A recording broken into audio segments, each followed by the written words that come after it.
Assalamualaikum warahmatullahi wabarakatuh. Perkenalkan, nama saya Ulia Aziza, NPM 194100117. Di sini saya akan menerangkan 3 aliran linguistik yang terbesar di dunia, yaitu ada tradisional, struktural, dan transformasional. Yang pertama yaitu tradisional. Aliran tradisional menganalisis bahasa berdasarkan filsafat dan semantik. Dalam merumuskan kata kerja, misalnya, tata bahasa tradisional mengatakan kata kerja adalah kata yang menyatakan tindakan atau kejadian.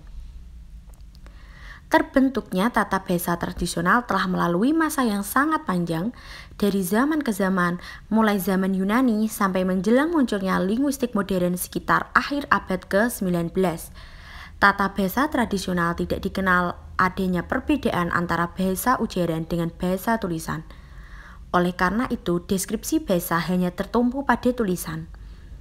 Bahasa yang disusun tata bahasanya mendeskripsikan dengan mengambil patokan-patokan dari bahasa lain, terutama bahasa Latin.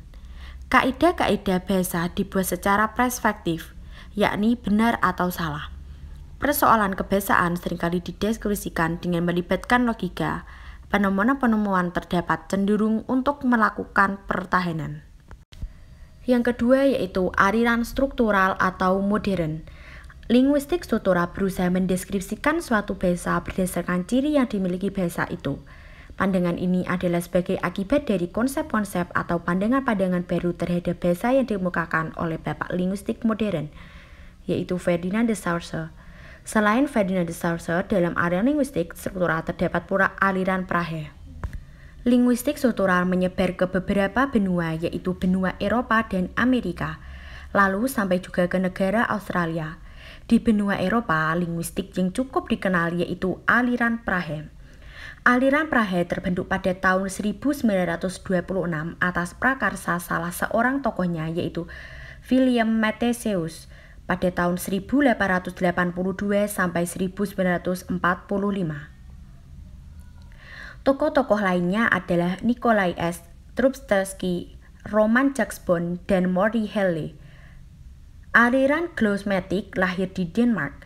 Tokohnya Louis Hedgemilf yang merupakan ajaran Ferdinand de Saussure.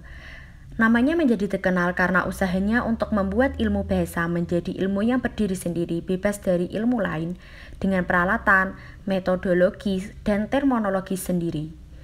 Nama Johann Erfurt 1890-1960 terkenal karena teorinya mengenai fonologi prosodi. Fonologi prosodi dikenal dengan aliran London. Fonologi prosodi adalah suatu cara untuk menemukan arti pada tataran fonetis. Nama aliran linguistik sistematik tidak dapat dilepaskan dari nama M.A.K. Halliday, yaitu salah seorang murid Freud yang mengembangkan teori Freud mengenai bahasa, khususnya yang berkenaan dengan segi kemasyarakatan bahasa. Yang dikembangkan Halliday adalah Systematic Linguistics atau SL. Nama Leonard Bloomfield pada tahun 1877 sampai 1949 sangat terkenal dengan bukunya yang berjudul Language, terbit pertama kali pada tahun 1933. Dan selalu dikaitkan dengan aliran struktural Amerika. Aliran strukturalis yang dikembangkan Bloomfield dengan para pengikutnya sering juga disebut aliran taksonomi dan aliran Bloomfieldian. Aliran taxonomic dipelopori oleh Kenneth L. Peck yang mewarisi pandangan Bloomfield. Dari aliran-aliran yang ada di Eropa, ini berkembang hingga ke negara Australia. Di negara Australia terdapat aliran linguistik sistemik fungsional atau aliran Halliday. Aliran Halliday yaitu dikenal pada tahun 1960-an oleh Michael Alexander Kirkwood Halliday, secara seorang linguis yang lahir pada tahun 1925 di Leeds, Inggris, dan meninggal di Sydney, Australia pada tahun 2018. Kata sistem pada sistemik mengacu kepada sistem pilihan, yaitu bahwa secara paradigmatis penggunaan bahasa berada pada pilihan bentuk. Misalnya pada peristiwa komunikasi, penggunaan bahasa dihadapkan pada pilihan klausa, apakah deklaratif ataukah indikatif, dan apakah aktif ataukah pasif.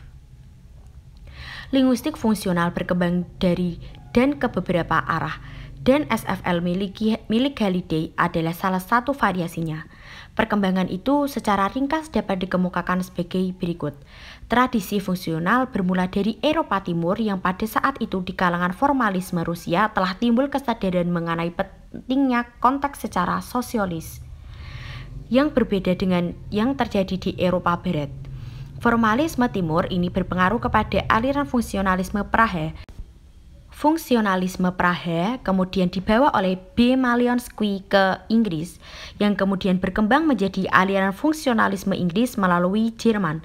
Formalisme Timur juga berkembang menuju Amerika meskipun pada akhirnya lebih berkembang ke arah antropologi ketimbang linguistik. Aliran fungsionalisme Inggris kemudian dibawa ke Australia oleh Halliday dan Rukiana Hasan belajar di bawah asuhan Georgi, lalu berguru kepada Halliday di Inggris, yang akhirnya juga pindah ke Australia menyusul Halliday di The University of Sydney.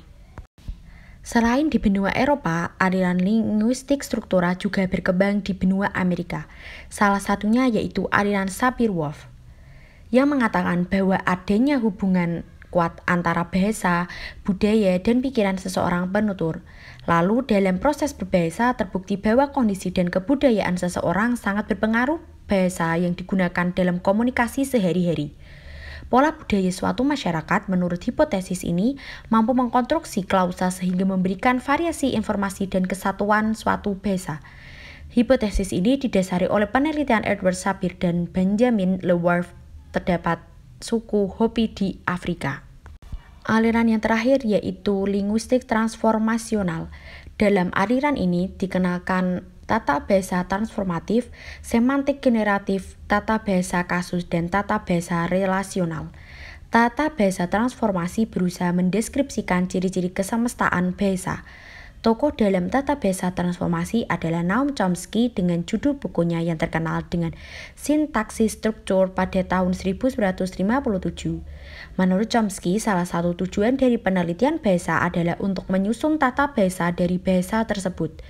Tata bahasa itu harus memenuhi dua syarat, yaitu kalimat yang dihasilkan oleh tata bahasa itu harus dapat diterima oleh pemakai bahasa tersebut sebagai kalimat yang wajar dan tidak dibuat-buat, dan tata bahasa tersebut harus berbentuk sedemikian rupa sehingga satuan atau istilah yang digunakan tidak berdasarkan pada gejala bahasa tertentu saja, dan semuanya harus sejajar dengan teori linguistik tertentu.